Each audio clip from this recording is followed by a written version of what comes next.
जहन दोस्तों, अभी तक न्याय नहीं मिला। एक कर्नल साहब, इस सर्विंग कर्नल साहब का ये देश में ये हाल है तो बाकी का आप समझ सकते हो। यानी सेना के मोराल पर क्या असर पड़ेगा ये ना ही रक्षा मंत्रालय को चिंता है, ना ही सीएम भगवंत मान को चिंता है, ना ही लोकसभा संसद जो कि अभी कल खत्म होने वाली किसी को चिंता है। जो कल भगवान मान साहब ने मैनू कहा सी मैं ते डिसीजंस लैन ते बहुत फेमस हां, ਉਹ ਬੰਦਾ ਉਹ ਕਿੱਥੇ ਗਏ ਮਾਨ ਸਾਹਿਬ ਤੁਹਾਡਾ ਕੱਲ ਦਾ ਕਮਿਟਮੈਂਟ ਕਿ ਇਹਨਾਂ ਨੂੰ ਤੇ ਡਿਸਮਿਸ ਹੋਣਾ ਚਾਹੀਦਾ। ਕੱਲ ਮਾਨ ਸਾਹਿਬ ਤੁਸੀਂ ਕਿਹਾ ਸੀ ਆਏ ਤੇ ਡਿਸਮਿਸ ਹੋਣੇ ਚਾਹੀਦੇ ਨੇ ਤੇ ਇਹਨਾਂ ਨੂੰ ਸਜ਼ਾ ਮਿਲਣੀ ਚਾਹੀਦੀ ਹੈ ਤੇ ਉਹ ਸਜ਼ਾ ਕਿੱਥੇ ਗਈ। ਕੱਲ 6 ਵਜੇ ਦਾ ਮੈਂ ਤੁਹਾਡੇ ਓਐਸਡੀ ਨੂੰ ਫੋਨ ਕਰ ਰਹੀ ਹਾਂ, ਉਸਨੇ ਇੱਕ ਮੈਸੇਜ ਤੱਕ ਰਿਪਲਾਈ ਨਹੀਂ ਕੀਤਾ। ਮੈਂ ਉਹਨਾਂ ਨੂੰ ਮੈਸੇਜ ਕਰ ਰਹੀ ਹਾਂ, ਉਹਨਾਂ ਨੇ ਰਿਪਲਾਈ ਨਹੀਂ ਕੀਤਾ। ਐ ਇਨਸਾਫ ਦੇ ਰਹੇ ਹੋ ਤੁਸੀਂ ਪੰਜਾਬ ਦੀ ਧੀਆਂ ਨੂੰ। ਤੁਸੀਂ ਮਾਰ ਕੇ ਕਿਸੇ ਦੀਆਂ ਹੱਡੀਆਂ ਤੋੜ ਦੋ, ਗਾਲਾਂ ਕੱਢੋ, ਉਸ ਤੋਂ ਬਾਅਦ ਗਲਤੀ ਹੋ ਗਈ ਹੈ। ਇਹ ਗਲਤੀ ਕੋਈ ਜਿਹੜੀ ਮਾਫ ਕਰਨ ਜੋਗੀ ਹੈ? ਇਹਦਾ ਸੀਐਮ ਸਾਹਿਬ ਨੇ ਵੀ ਬੁਲਾ ਲਿਆ। ਕਰਨਲ ਸਾਹਿਬ ਦਾ ਜਿਹੜਾ ਪਰਿਵਾਰ ਹੈ ਉਹ ਜੇ ਵੀ ਸੰਤੁਸ਼ਟ ਨਹੀਂ ਹੈ। ਉਹ ਕਹਿ ਰਹੇ ਵੀ ਸੀਐਮ ਸਾਹਿਬ ਨੇ 6 ਵਜੇ ਦਾ ਵਾਅਦਾ ਕੀਤਾ ਸੀ ਸਾਡੇ ਨਾਲ, इंसाफ देंगे तो खुशखबरी देंगे। यानी इस मामले को कोई भी अपने तरीके से हैंडल नहीं करना चाहता, सब टरका रहे हैं और पूरी शक्ति पुलिस को दे रखी है। और ये मैं आपके सामने कर्नल साहब की वाइफ जो सीएम भगवंत जी से मिली, सौहार्दपूर्ण बात हुई, सिर पे हाथ रखा, कसमें वादे किए कि शाम को 6 बजे तक हमारा ओएसडी आपको खुशखबरी देगा। लेकिन उसके बाद सीएम भगवंत मान अपने सेक्रेटरियों से मीटिंग करते हैं, डीजीपी से मीटिंग करते हैं और डिजास्टर मैनेजमेंट की कोशिश करते हैं कि नहीं, पुलिस तो पुलिस है, पुलिस का अधिकार रहना चाहिए। सेना की बेइज्जती होती तो हो जाए, पड़ोसी देश सेना पर कोई भी कटाक्ष करे तो हो जाए, लेकिन हम नहीं सुधरेंगे। और ये सीएम भगवंत ने जो शाम को 6 बजे खुशखबरी देना था, आज 3 दिन हो गए, उनसे एक भी कांटेक्ट नहीं किया है। ना ही रक्षा मंत्री जी का कोई एक्शन दिखाई दे रहा है, ना ही मुख्यमंत्री का कोई एक्शन दिखाई दे रहा है। और जुर्म क्या है कर्नल साहब का, वो आप जानते हो। जुर्म क्या है कर्नल साहब का कि सेना की वर्दी में थे, या आप समझ सकते हो ये शायद क्या वर्दी ये पहनना जुर्म हो गया है कि हमें कोई भी मार सके, और इस तरीके से मारा कि आप समझ सकते हो। और मारने के बाद झूठी एफआईआर होती है, झूठी शराब की रिपोर्ट होती है, झूठे विटनेस होते हैं। एसएसपी नानक सिंह पूरी कहानी बनाते हैं, दबाव डालते हैं, कंप्रोमाइज की बात करते हैं। लेकिन यहां अब इनके ऊपर भरोसा किया जा सकता है। सिट बैठा लिए, सिट की सिट तो होगी, लेकिन सिर्फ सीबीआई जांच की मांग हम जो कि सेना मांग रही है। भूतपूर्व सैनिक आज इतने परेशान है, उसमें सेना के अधिकारी हैं, जवान हैं, जेसीओ हैं, हर कोई कह रहा है कि आखिर अब हो क्या है। यानी हमारे अंदर एक डर और असुरक्षा का माहौल पैदा हो गया है। आखिर कौन है एसएचओ, इनको पकड़ा नहीं जा रहा है, इनको कहां से संरक्षण मिल रहा है, कितने बड़े ताकतवर हैं, इनके ऊपर बर्बली बात हो रही, लेकिन एक्शन अभी तक उनकी कोई किसी ने पकड़ा नहीं, सामने नहीं आ रहा है, पीछे से कंप्रोमाइज का दबाव बना रहे हैं। दोस्तों ये हालत है, ये हालत है उस पंजाब के अंदर जहां पर ये वीरों की भूमि है, शहीदों की भूमि है। आप समझ सकते हो देश के बंटवारे के बाद आप देख सकते हो सेना में इनका योगदान, और वहां पर कितने सैनिक हैं। लेकिन आज हम कहीं ना कहीं अंदर से टूट चुके हैं और अंदर से बाहर। एक्सर्विसमैन तो अपनी बात कह रहा है,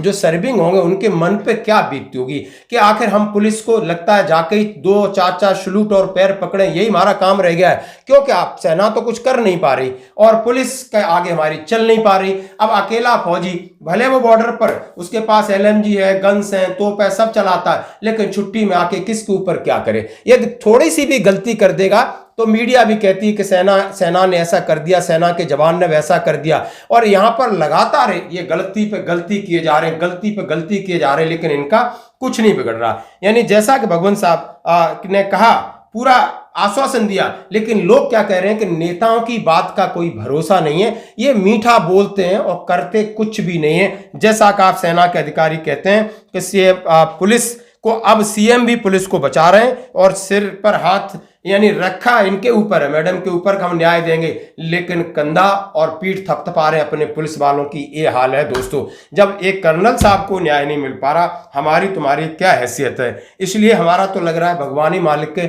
या हमें अपनी शक्ति का उपयोग करना चाहिए। और सेना बिल्कुल आज लग रहा है कहीं ना कहीं बैकफुट पे। इस पर भी सवाल उठाए गए कि जब पत्रकार वार्ता थी, ज्वाइंट कॉन्फ्रेंस थी, तो सेना के अधिकारियों को जमकर जवाब देना चाहिए था, लेकिन शायद उनको उतना ही आदेश मिला होगा। वो क्या कर सकते हैं, यहाँ अनुशासन की एक जंजीर है, उसमें बंधे हैं। हमें कुछ भी नुकसान हो जाए, हम चाहते हैं देश को नुकसान हो, जनता को नुकसान हो, लेकिन इस हद तक कि हमारे आप मुंह पे मारते ही जा रहे हो, मारते ही जा रहे हो, मारते ही जा रहे हो, तो यदि हम अपनी रक्षा नहीं कर पाएंगे तो हम इस जनता की रक्षा कैसे करेंगे, देश की रक्षा कैसे करेंगे। ये बिल्कुल पुराने जनरल ये बात क्या करते थे। सैम मानेकशॉ साहब ने भी ये बात कहा है कि सैनिक का एक अलग गेस्चर है, सैनिक का एक मान सम्मान स्वाभिमान है। सैनिक जब प्राणों की आहुति देता है तो वो समझता है कि देश उसके पीछे है, जनता उसके पीछे है, प्रशासन उसके पीछे है, नेता उसके पीछे हैं, ताकि हमारे परिवार और हमारे बच्चों का भरण पोषण हो जाएगा, हम किसी भी परिस्थिति से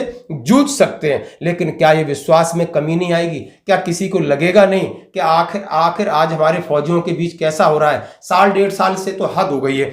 आप एक वीडियो देखिए, एक पुराना अधिकारी है जो रह चुके कि मैं बहुत सारे जनरलों, आर्मी कमांडरों के साथ रहा हूं, लेकिन उनका भी खून खोल रहा है। एक वृद्ध से वृद्ध आदमी से बर्दाश्त नहीं हो रहा है कि अब सैनिकों के साथ इतना बुरी तरह बर्बरता से पुलिस या प्रशासन जिस तरीके से हथकंडे अपना रही है, यानी एक 40-45 मिनट तक इतना तोड़ा। यानी एक कर्नल साहब है, उनका बेटा इतना बड़ा, उनकी क्या उम्र रही होगी, कद पद प्रतिष्ठा सब धूमिल कर दी। अब कोई कह रहा हमें जूते मार लो, चप्पल मार लो, थप्पड़ मार लो, पैर पकड़ रहे हैं, माफी मांग रहे हैं, कंप्रोमाइज कर लो, इधर से उधर कर रहे हैं। लेकिन मैं दाद देना चाहूंगा उनकी मैडम को, दाद देना चाहूंगा। बिल्कुल एक कहते ना, एक फौजी की वाइफ, इतनी हिम्मत होनी चाहिए।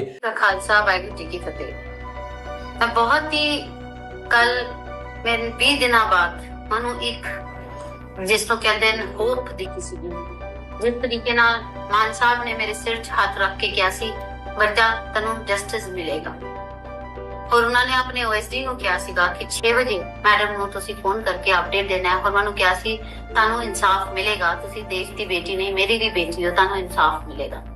ਬਟ ਉਹ ਇਨਸਾਫ ਮੈਨੂੰ ਫਿਰ ਅੱਜ ਭਟਕਦਾ ਹੋਇਆ ਨਜ਼ਰ ਆ ਰਿਹਾ। ਜਿੱਦਾਂ ਪੁਲਿਸ ਵਾਲਿਆਂ ਨੇ ਸਾਡੇ ਨਾਲ ਇੱਕ ਸਾਜ਼ਿਸ਼ ਰਚ ਕੇ FIR ਗਲਤ ਕਰਾਈ, ਸਸਪੈਂਸ਼ਨ ਗਲਤ ਕੀਤੀ, ਫਿਰ ਬਾਅਦ ਵਿੱਚ ਨਾਮ ਐਡ ਕੀਤੇ, ਜਿੱਦਾਂ ਉਹਨਾਂ ਨੇ ਸਾਡੇ ਨਾਲ ਇੱਕ ਗੇਮ ਖੇਡੀ।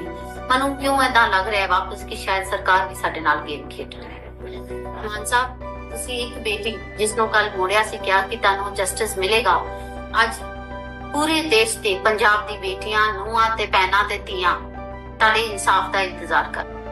ਔਰ ਤੁਸੀਂ ਇੱਕ ਵਾਰੀ ਵੀ ਮੈਨੂੰ ਉਸ ਤੋਂ ਬਾਅਦ ਕਿਸੇ ਨੇ ਤੁਹਾਡੇ ਆਫਿਸ ਤੋਂ ਫੇਰ ਕੰਟੈਕਟ ਨਹੀਂ ਕੀਤਾ। ਤੁਸੀਂ ਸਾਨੂੰ ਕੱਲ ਜਿਹੜਾ ਭਰੋਸਾ ਸਾਨੂੰ ਦਵਾਇਆ ਸੀਗਾ, ਉਹ ਭਰੋਸਾ ਫੇਰ ਮੈਨੂੰ ਟੁੱਟਦਾ ਨਜ਼ਰ ਆ ਰਿਹਾ। ਔਰ ਬਹੁਤ ਦੁੱਖ ਲੱਗ ਰਿਹਾ ਦਿਲ 'ਚ ਕਿ ਸਾਡੀ ਸਰਕਾਰ ਵੀ ਮਿਲੀ ਹੋਈ ਹੈ। ਹੁਣ ਤੁਸੀਂ ਇਹ ਦੱਸੋ, 4 SHO ਨੂੰ ਬਚਾਉਣ ਲਈ ਪਹਿਲੇ ਤੇ ਸਾਰੀ ਪੁਲਿਸ ਮਹਿਕਮਾ ਮਿਲੀ ਹੋਈ ਸੀ, ਹੁਣ ਸਾਡੀ ਸਰਕਾਰ ਵੀ, ਜੋ ਕੱਲ ਭਗਵਾਨ ਮਾਨ ਸਾਹਿਬ ਨੇ ਮੈਨੂੰ ਕਿਹਾ ਸੀ ਮੈਂ ਤੇ ਡਿਸੀਜਨਸ ਲੈਣ ਤੇ ਬਹੁਤ ਫੇਮਸ ਹਾਂ, ਉਹ ਬੰਦਾ ਉਹ ਕਿੱਥੇ ਗਏ? ਮਾਨ ਸਾਹਿਬ ਤੁਹਾਡਾ ਕੱਲ ਦਾ ਕਮਿਟਮੈਂਟ ਕਿ ਇਹਨਾਂ ਨੂੰ ਤੇ ਡਿਸਮਿਸ ਹੋਣਾ ਚਾਹੀਦਾ। ਕੱਲ ਮਾਨ ਸਾਹਿਬ ਤੁਸੀਂ ਕਿਹਾ ਸੀ ਆਏ ਤੇ ਡਿਸਮਿਸ ਹੋਣੇ ਚਾਹੀਦੇ ਨੇ ਤੇ ਇਹਨਾਂ ਨੂੰ ਸਜ਼ਾ ਮਿਲਣੀ ਚਾਹੀਦੀ ਹੈ, ਤੇ ਉਹ ਸਜ਼ਾ ਕਿੱਥੇ ਗਈ? ਕੱਲ 6 ਵਜੇ ਦਾ ਮੈਂ ਤੁਹਾਡੇ OSD ਨੂੰ ਫੋਨ ਕਰ ਰਹੀ ਹਾਂ, ਉਸਨੇ ਇੱਕ ਮੈਸੇਜ ਤੱਕ ਰਿਪਲਾਈ ਨਹੀਂ ਕੀਤਾ। ਮੈਂ ਉਹਨਾਂ ਨੂੰ ਮੈਸੇਜ ਕਰ ਰਹੀ ਹਾਂ, ਉਹਨਾਂ ਨੇ ਰਿਪਲਾਈ ਨਹੀਂ ਕੀਤਾ। ਇਹ ਇਨਸਾਫ ਦੇ ਰਹੇ ਹੋ ਤੁਸੀਂ ਪੰਜਾਬ ਦੀ ਧੀਆਂ ਨੂੰ? ਮਾਨ ਸਾਹਿਬ, ਮੈਂ ਕਿਸੇ ਦੀ ਧੀ ਨਾਲ ਏਦਾਂ ਨਾ ਹੋਏ, ਮੈਂ ਰੱਬ ਨੂੰ ਅਰਦਾਸ ਕਰਦੀ ਹਾਂ, ਮਗਰ ਤੁਸੀਂ ਅੱਜ ਇੱਕ ਧੀ ਨਹੀਂ, ਪੰਜਾਬ ਦੀ ਸਾਰੀ ਧੀਆਂ, ਸਾਰੀ ਭੈਣਾਂ, ਸਾਰੀ ਮਾਵਾਂ ਨੂੰ ਡਿਸਅਪਾਇੰਟ ਕੀਤਾ। ਅਜੇ ਮੈਂ ਫੇਰ ਵੀ ਖੋਪ ਰੱਖੀ ਹੋਈ ਹੈ ਤੇ ਤੁਹਾਡਾ ਇੱਕ ਸਟੇਟਮੈਂਟ, ਇੱਕ ਟਵੀਟ नहीं आया, तो ਤੁਸੀਂ ਕੱਲ ਸਾਨੂੰ ਮਿਲੇ ਹੀ क्यों? खाली मोर्चा उठाने? इतनी हिम्मत होनी चाहिए कि उन्होंने हार नहीं मानी, उन्होंने लगातार अपने हक के लिए और कहा है कि नहीं, अब मैं सभी आम नागरिक का भी हक के लिए इस बात को उठाऊंगी, क्योंकि पुलिस का काम, पुलिस का तरीका, पुलिस की जांच किसी भी प्रकार का भरोसा नहीं है। आप देख सकते हो एक वीडियो, एक क्लिप, कितनी गुस्सा और कितना रोष है सभी लोगों में। धन्यवाद दोस्तों।